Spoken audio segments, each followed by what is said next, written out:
प्यारे बच्चों, स्वागत है आप सभी का हमारे इस YouTube channel all in one में। तो दोस्तों, आज के इस वीडियो में हम बात करने वाले हैं 4 टॉपिक के बारे में जो आपको दिख रहा होगा।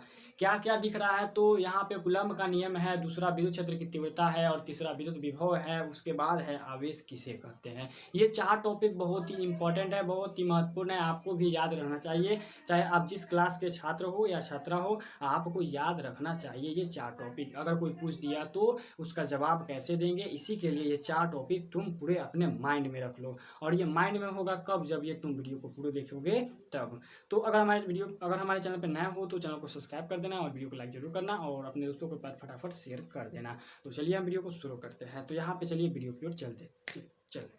तो चलिए अब हम आ गए अपने लक्ष्य की ओर। अब हमारा लक्ष्य एक है कूलम्ब का नियम को और विद्युत क्षेत्र की तीव्रता को याद कर लेना। तो क्या कहता है कूलम्ब का नियम? तो सर, कूलम्ब का नियम कहता है कि नहीं, दो आवेशों के बीच लगने वाला जो आकर्षण या प्रतिकर्षण बल होता है वो दोनों आवेशों के गुणनफल के समानुपाती होता है और उनके बीच का जो दूरी होता है उसके व्युत्क्रमानुपाती होता है। समानुपाती व्युत्क्रमानुपाती क्या है? तो समानुपाती का मतलब हुआ कि जैसे F का मान भी बढ़ेगा तो Q1 और Q2 का मान बढ़ेगा। जैसे कि बल बढ़ेगा तो यहाँ पर क्या हो जाएगा? आवेश का मान बढ़ेगा। आवेश का मान बढ़ेगा तो क्या होगा? बल भी बढ़ेगा। इतना बात समझ गए। अब समझो व्युत्क्रमानुपाती का मान मतलब क्या है।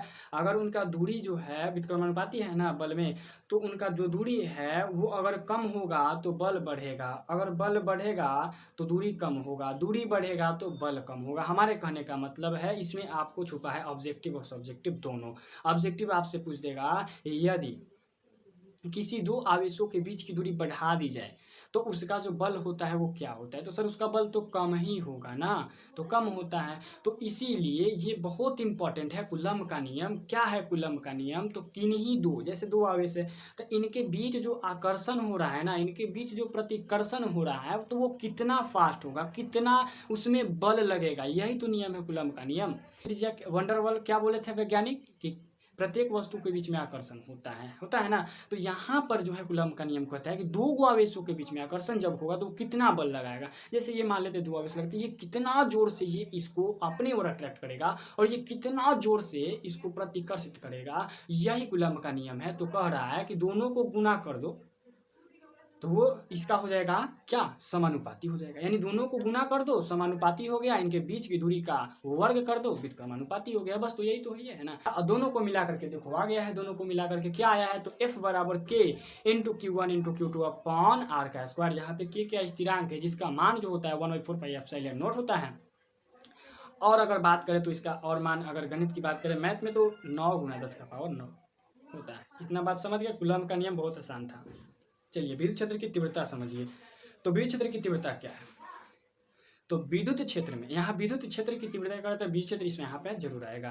तो विद्युत क्षेत्र की किसी बिंदु पर, विद्युत क्षेत्र के किसी भी बिंदु पर विद्युत क्षेत्र तीव्रता का मान अगर हम लोग निकालना चाहेंगे तब जिस बिंदु पर निकालेंगे उस बिंदु पर लगने वाले एकांक धनावेश को हम लोग बोलते हैं विद्युत क्षेत्र की तीव्रता।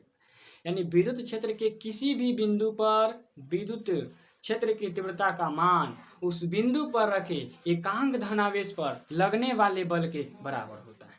क्या समझे कि अगर हम कहीं भी, अगर हम मतलब कि विद्युत क्षेत्र में कहीं भी अगर हम विद्युत क्षेत्र की तीव्रता का मान निकालेंगे तो जिस बिंदु पर निकालेंगे उस बिंदु पर कोई मतलब कोई एकांक धनावेश जो होगा, जो पॉजिटिव चार्ज होगा, उस पर जो बल लगेगा वही क्या है? विद्युत क्षेत्र की तीव्रता है। यहाँ पे समझाने वाली क्लास हो रहा है, रट्टा वाला क्लास नहीं हो रहा है, इसलिए यहाँ पर हम समझा रहे हैं। ठीक है, अगर रटना हो तो आप रट सकते हो। चलो यहाँ समझ गए इतना।